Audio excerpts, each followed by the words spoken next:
Brickroad. This is Let's Play Myst. Myst is one of my favorite games. This is one of my favorite genres of games, is the point-and-click adventure game. And the version I'm playing is called Real Myst, which means instead of being a series of slides which you click through, it's actually a fully rendered 3D world which you can walk around in. This just became available on Steam, like, I don't know, a couple weeks ago maybe. So,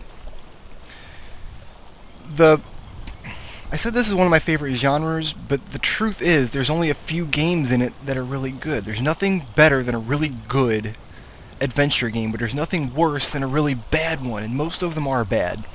But Myst is one of the good ones, and Real Myst is my favorite version of it. So, the game starts, there's almost no story, you just get dropped off on the island, and there's nothing but puzzles to solve. I've played Myst start to finish a few times. I've played Real Myst specifically twice. But it's been a while, it's been a couple of years, so while I probably do know how to solve all the puzzles and things, I don't really have the solutions memorized. I've got a pad of graph paper in front of me, mechanical pencil. So we're just going to start looking for clues, and we're going to see if I can solve the game organically. So the first thing to do on the island of Myst is come into the little room down here, where you can see the dimensional imager. And right now it should be set to 67, I believe. It's just, yeah, 67. Which is this water pool. Very nice, calming, relaxing water pool.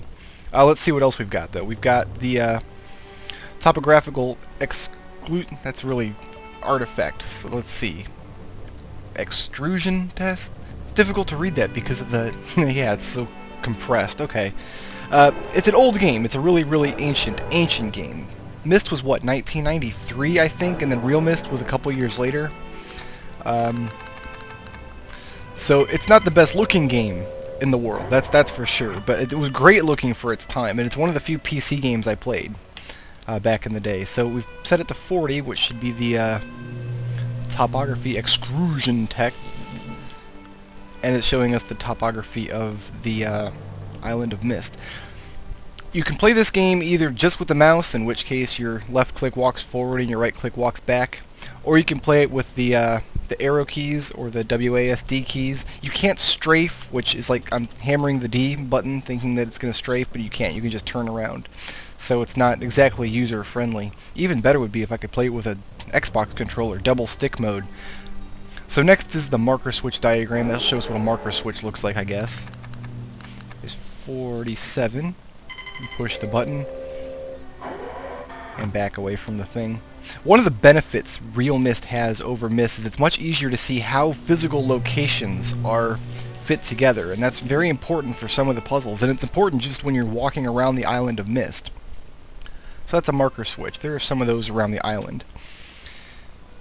There's one actually right out here where you start.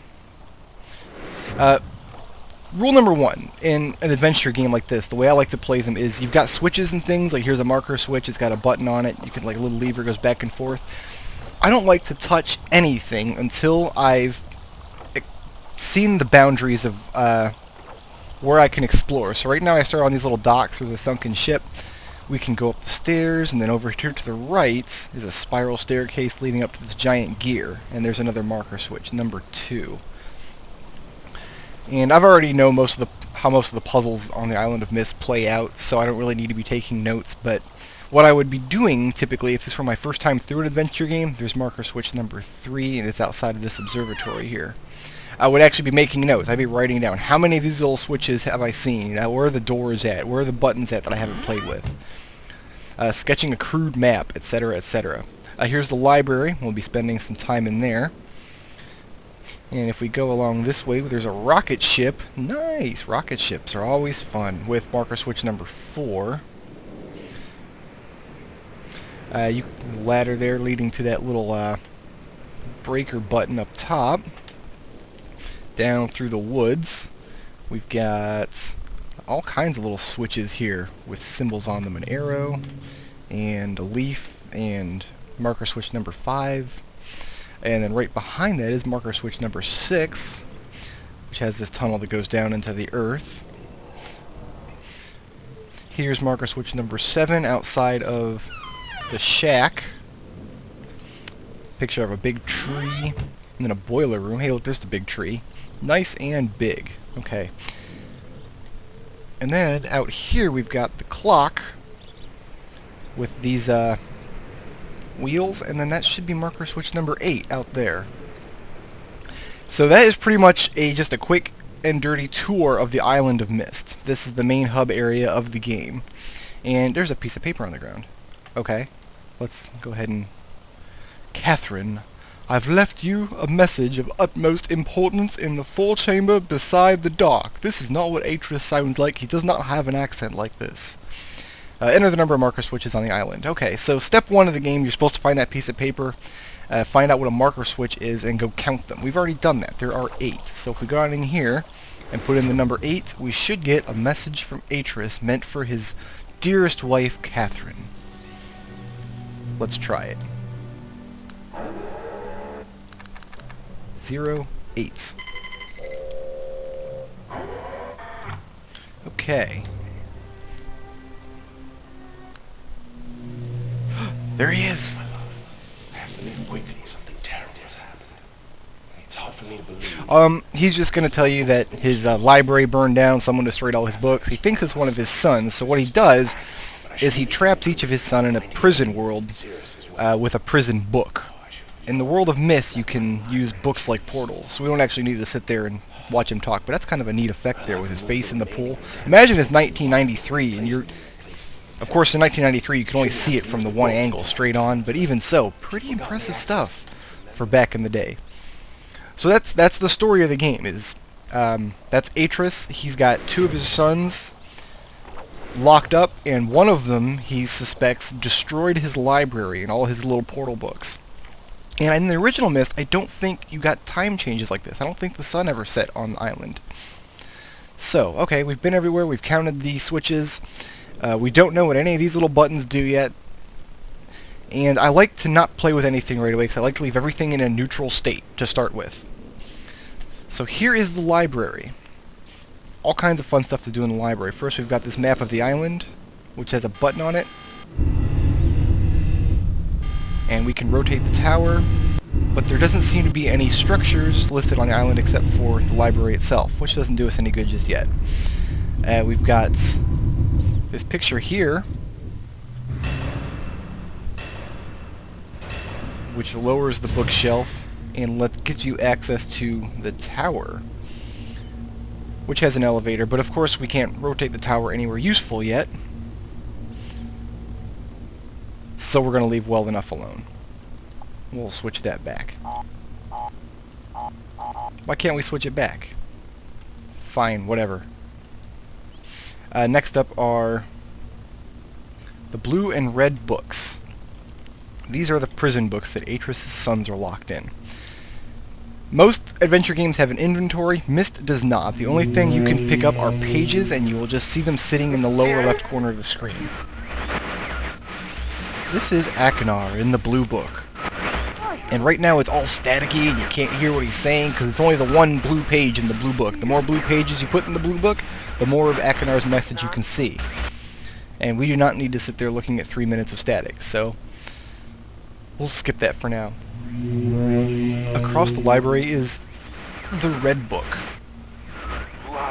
Who am I? Just a friendly stranger coming through. The red book is Cirrus, who is Atreus' other son, and the trick of the game is, which of the 2 sons do you trust?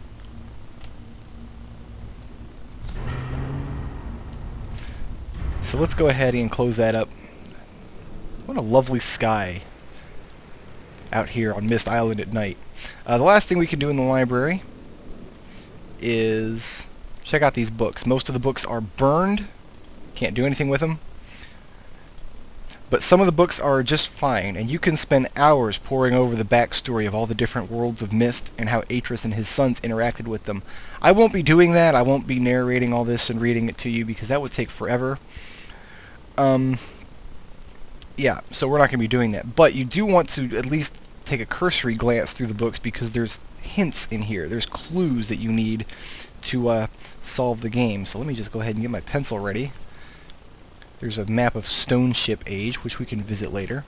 Ah, constellations. This looks important. Let's go ahead and jot these down. There's an anchor. First of all, there is an eyeball, a snake.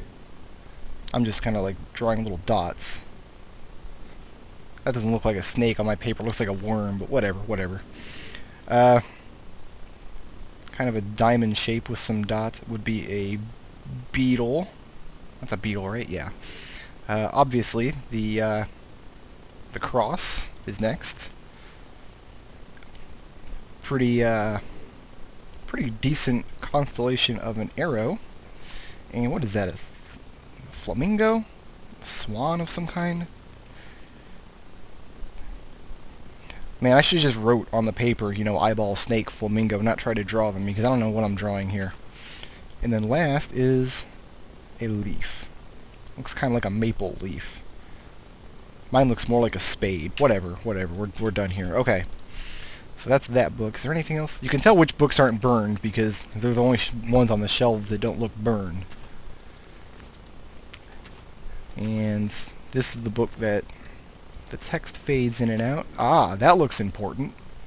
Let's go ahead and jot that down real quick. Dum-da-dum-da-dum.